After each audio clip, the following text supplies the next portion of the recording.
Mengagetkan, ternyata anggota KKB Luki Murib yang tewas dalam baku tembak ini adalah eksekutor handal milik KKB. Melansir dari Koran Jakarta, Kepala Operasi Damai Kartens, Kombes Pol Muhammad Firman, menyatakan anggota KKB Luki Murib yang tewas dalam baku tembak di Kabupaten Puncak, Papua, merupakan eksekutor penembakan Kepala BIN Daerah atau Kabinda Papua, Brigjen TNI Gusti Putudani Nugraha Karya. Dari laporan yang diterima Kombes Pol Firman, Luki Murib yang tewas pada hari Sabtu merupakan eksekutor penembakan yang menyebabkan Kabinda Papua, Brigjen TNI Gusti Putudani Nugraha Karya, wafat. Luki Murib yang menjabat sebagai Panglima Lapangan Kodam 3, Kampung Ondugura, berpangkat Brigjen, itu membawa senjata jenis Moser, kata Kombes Pol Firman. Dijelaskan pula bahwa Luki Murib adalah anak buah Titus Murib yang merupakan KKB bermarkas di Kampung Ondugura.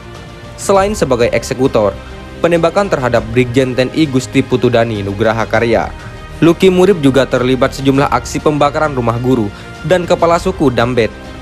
Selain itu, penembakan personel Satgas Pamtas Yonif R408-SBH pada tanggal 27 Januari, pembakaran Honai milik Endis Kogoya pada tanggal 31 Januari, penembakan mobil DF Satgas Gakum Damai Karten pada tanggal 15 Februari. Firman menjelaskan bahwa Luki Murib pernah kontak senjata dengan personel Satgas Lanut BKO Kodam ke-17 Cendrawasih pada tanggal 19 Februari lalu.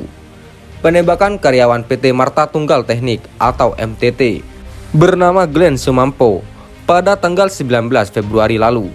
Pembakaran 2 unit camp milik PT MTT pada tanggal 19 Februari lalu. Ia menambahkan bahwa Luki Murib juga terlibat pembakaran 6 rumah di dekat Tower Telkomsel dan di dekat SMK Ilaga pada tanggal 20 Februari lalu. Pembakaran rumah warga pada tanggal 5 dan 6 April lalu.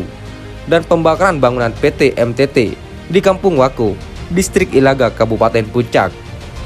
Luki Murib, kata Kombes Pol Firman, aktif mencari senjata api dan amunisi, sedangkan Badaki Kogoya juga terlibat sejumlah aksi KKB di Ilaga.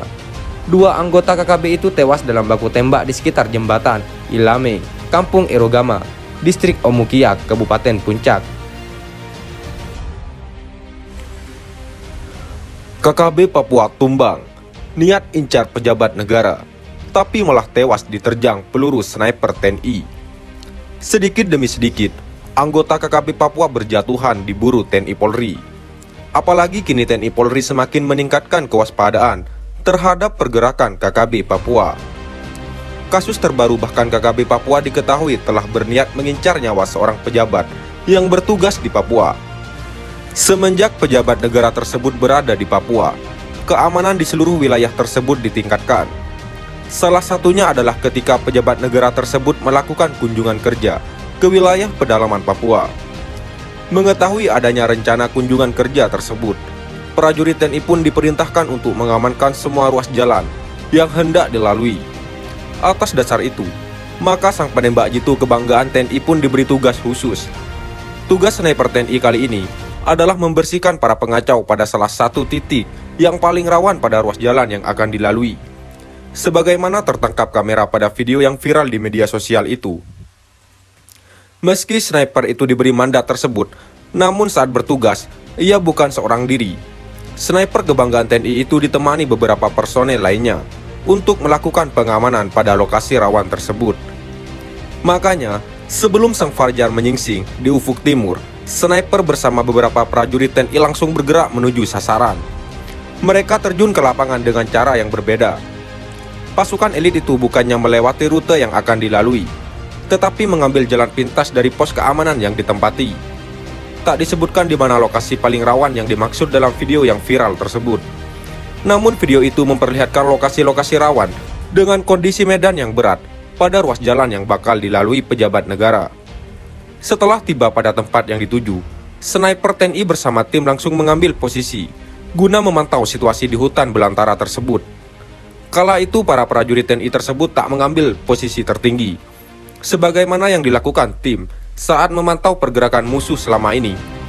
Mengingat hari masih terlalu pagi, sehingga tim pun mengambil posisi tertinggi kedua di tempat tersebut. Maksudnya adalah, ketika matahari terbit dari timur, pada saat itulah tim bisa menyaksikan semua pergerakan yang ada di tempat tertinggi itu.